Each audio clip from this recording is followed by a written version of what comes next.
Halo, Assalamualaikum warahmatullahi wabarakatuh. Kali ini saya ada di Sekretariat ASEAN di Jakarta. Kali ini kita akan bahas soal bagaimana proyeksi kajian para diplomasi di era Prabowo Subianto. Kalau kita melihat makna para diplomasi yang memang dicetuskan oleh pemerintah Indonesia, maka dasar utamanya itu ada setidaknya dua hal. Pertama adalah Undang-Undang Nomor 37 Tahun 1999, kemudian yang diteruskan melalui Permenlu Nomor 3 Tahun 2019, kemudian Peraturan Pemerintah Nomor 28 Tahun 2018, yang intinya bahwa bentuk dari para diplomasi di Indonesia itu ada tiga. Yang pertama adalah kerjasama daerah dengan daerah atau KSDD. Yang kedua, kerjasama daerah dengan pihak ketiga. Yang ketiga adalah kerjasama daerah dengan lembaga luar.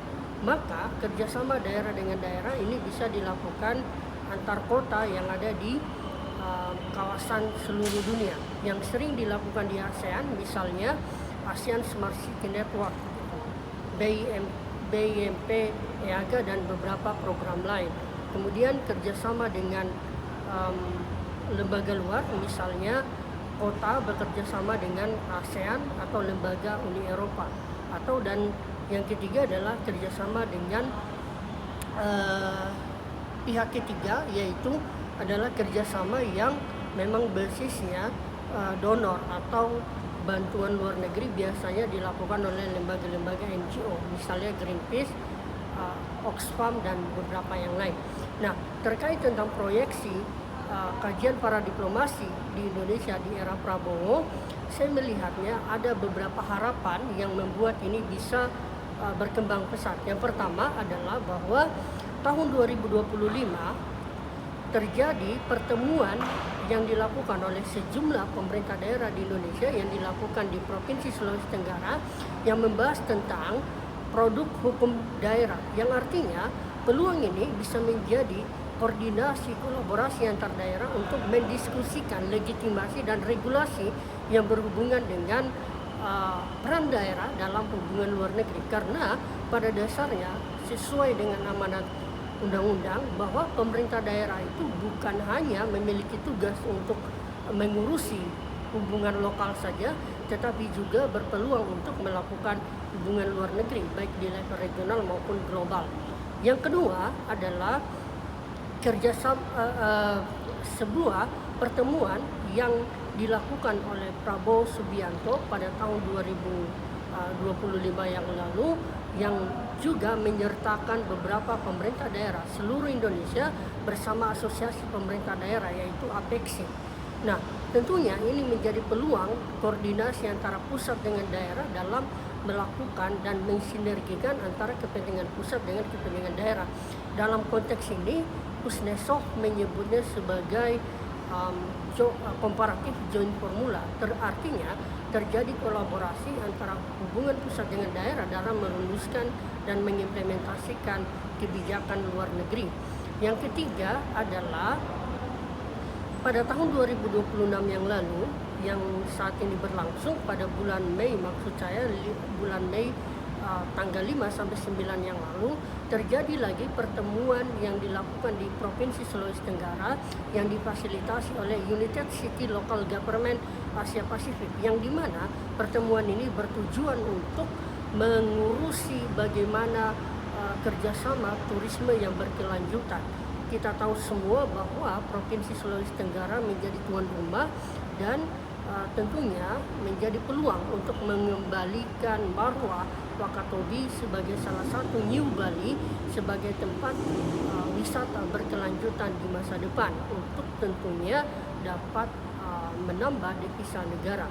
Yang berikutnya adalah yang keempat, itu pada KTT ASEAN yang dilakukan di Filipina pada tahun 2026, yang merupakan KTT ke-48, Prabowo Subianto itu kemudian melakukan pertemuan khusus yang disebut dengan Brunei, Indonesia, Malaysia, Filipina ASEAN Growth Area, yang dimana kerjasama ini memang merupakan kelanjutan kerjasama yang sudah ada dalam pertemuan yang ada dilakukan di kawasan ASEAN, yang memang sudah tertuang juga dalam Permenlu nomor 3 tahun 2019.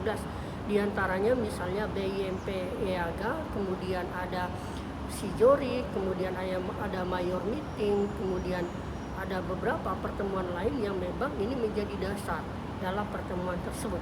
KTT ASEAN pada yang ke-48 yang dilakukan di Filipina, di mana pertemuan BIMP EAGA ini membahas tentang bagaimana stabilisasi ekonomi, kemudian stabilisasi energi, stabilisasi pangan, dan koordinasi antar negara-negara ASEAN untuk menyambut dan menghadapi tantangan yang ada di kawasan Timur Tengah, yang tentunya implikasinya sangat berdampak kepada ekonomi, khususnya wilayah BIMP IAGA yang ada di kawasan perbatasan. Seperti yang banyak orang tahu bahwa kerjasama BIMP IAGA ini itu sudah lama dilangsungkan sekitar 1990-an, namun efektivitasnya belum terlihat. Dengan adanya KTT ASEAN ke-48 yang lalu, harusnya ini menjadi peluang koordinasi kembali agar koordinasi antara Brunei, Indonesia, Malaysia, dan Filipina sebagai sebuah negara rumpun Melayu akan melakukan koordinasi kerjasama strategis baik di bidang pangan, ekonomi maupun energi. Hal inilah kemudian pentingnya melakukan kajian para diplomasi dalam hubungan internasional. Namun fakta lain bahwa tidak bisa juga kita pungkiri bahwa tantangan dari kajian para diplomasi ini adalah efisiensi yang dilakukan oleh Prabowo itu sendiri, karena beberapa kebijakan pemerintah pusat yang lebih sentralistik kemudian menarik anggaran daerah sehingga perjalanan dinas, tugas dinas di luar negeri dihentikan, sehingga inilah menjadi koordinasi yang perlu kembali ditekankan agar daerah bisa menjadi mitra strategis pemerintah pusat untuk mencapai kepentingan nasional. Saya pikir itu. Terima kasih. Assalamualaikum warahmatullahi wabarakatuh.